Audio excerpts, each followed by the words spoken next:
So, and often, when it comes to a director who's an artist, there are a lot of actors who are artists that want to work with them, and that bond between the director and the actor is really important. We know the one that David has with Viggo Mortensen. They collaborated on The History of Violence, also Eastern Promises, A Dangerous Method, and that Dangerous Method performance actually came out of his friendship, because the original actor that was set to portray him bailed. So that's the kind of thing that a bond can give you. This next guest might just become one of David's go-to guys as well. He is the star of Cosmopolis. I am prepared for the audience to rush the stage. We've talked about this, right? Yeah? They're lying to me. Ladies and gentlemen, my friends, Robert Pattinson. Here's his bio. So, in the Twilight movies, as we all know, Robert Pattinson plays a blood-sucking vampire. Now, there are those who might say his character in Cosmopolis, a billionaire Wall Street trader, not that different. There's a poem I read in which a rat becomes the unit of currency. That would be interesting. Yeah, that would impact the world economy. But Cosmopolis is a very different film from Twilight, and it gives Robert the chance to unleash a different kind of dark stuff on screen. Stuff we haven't seen before in that Twilight saga, which, as we all know, one of the top-grossing franchises ever, and it made him an international star.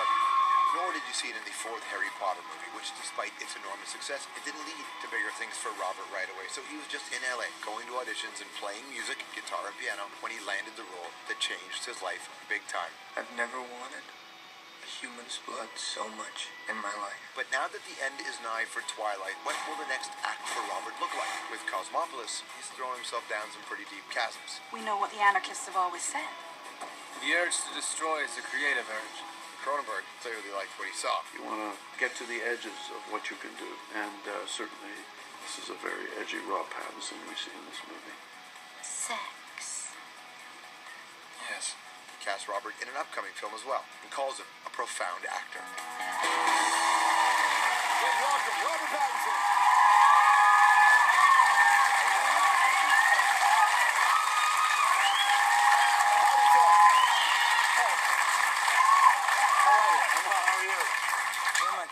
I'm a little bit discombobulated for some reason. I hate coming on after David. I know everyone's watching in the green room as well. It's making me nervous. Why? Because he knows what he's doing up here? Yeah, literally. He seems all smooth and stuff. He's like, you're not supposed to be an actor. David was mentioning that you were, post the Twilight franchise, you're trying to go down different roads. Is this legitimately part of your planning? This was not part of the plan at all. I thought I was totally oversaturated everywhere. I wanted to do little tiny parts, or maybe no parts at all. I got this 3 weeks before I was finishing the last Twilight movie, and I was really, really determined to find ensemble pieces or anything small, just so I didn't have to be in anybody's face and annoying everyone.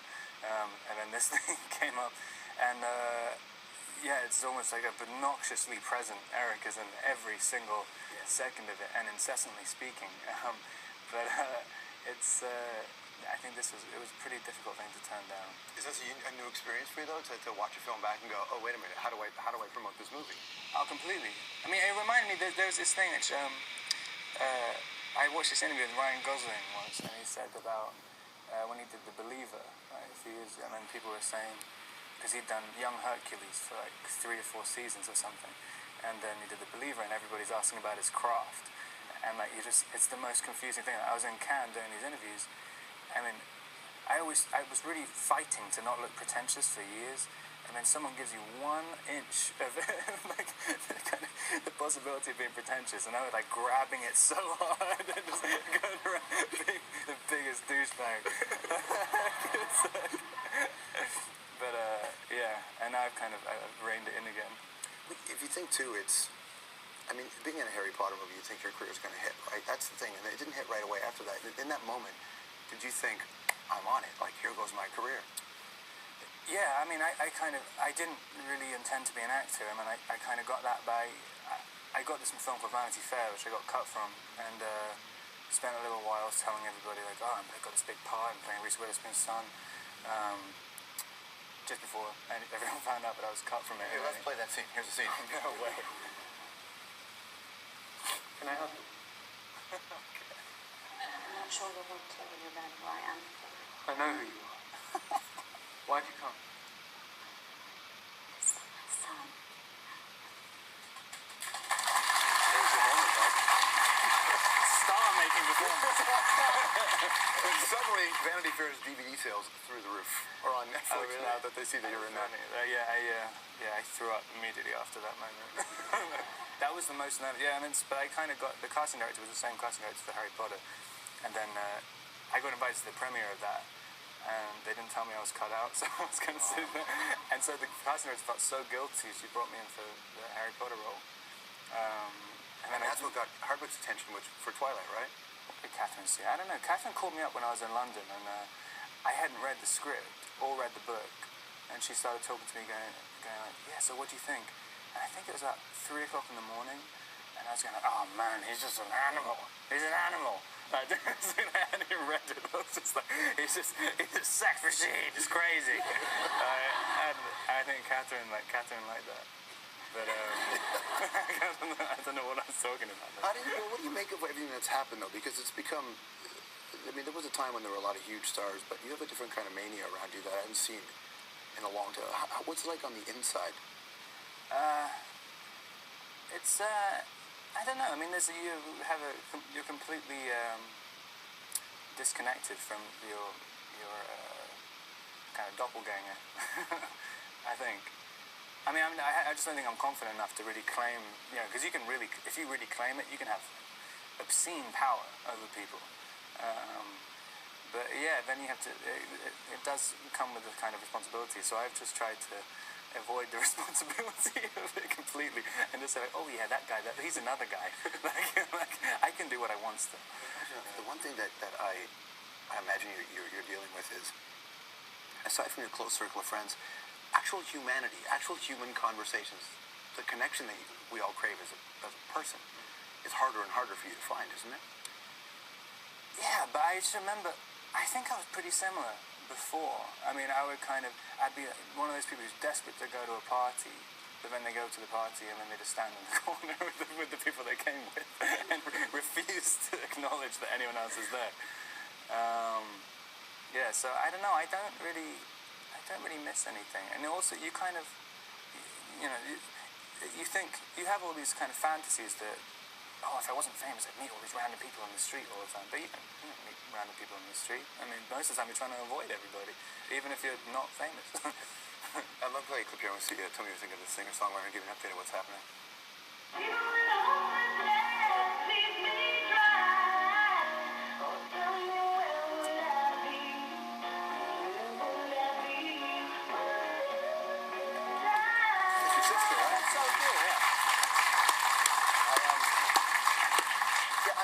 People talk to her, they ask her about you, but I'm curious about her as a performer. Did you co-write that song? Did you help her write that song? That's what I heard. The rumor was that you were part of the writing of some of her music with her.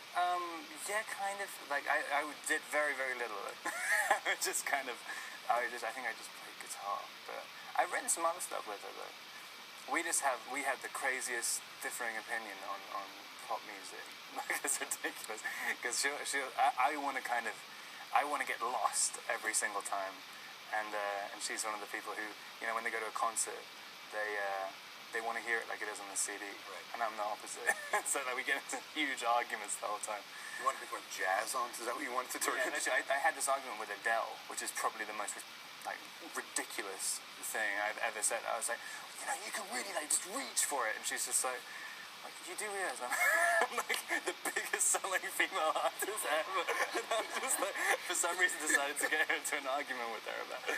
But how does that happen? 2 o'clock in the morning somewhere, and you're let's have and that's then amazing. waking up kind of really, really regretting everywhere. So, has anybody come up to you though and said, "Hey, at 2 in the morning, listen, you could have this kind of career if you just did this"? No. They're just like, people. I think people are sort of consistently surprised at the fact that I'm still around. It's a fluke. Do you think much about the fact though that when this franchise goes away, that you need that second act of your career? Do you think about that? I mean, the only thing I ever thought about was thinking, I don't want anyone to think that I somehow got trapped by something, And I don't know if anyone really does, the general public, about Twilight and everything. But, I mean, the amount of times you get asked, like, oh, are you worried about getting typecast, blah, blah.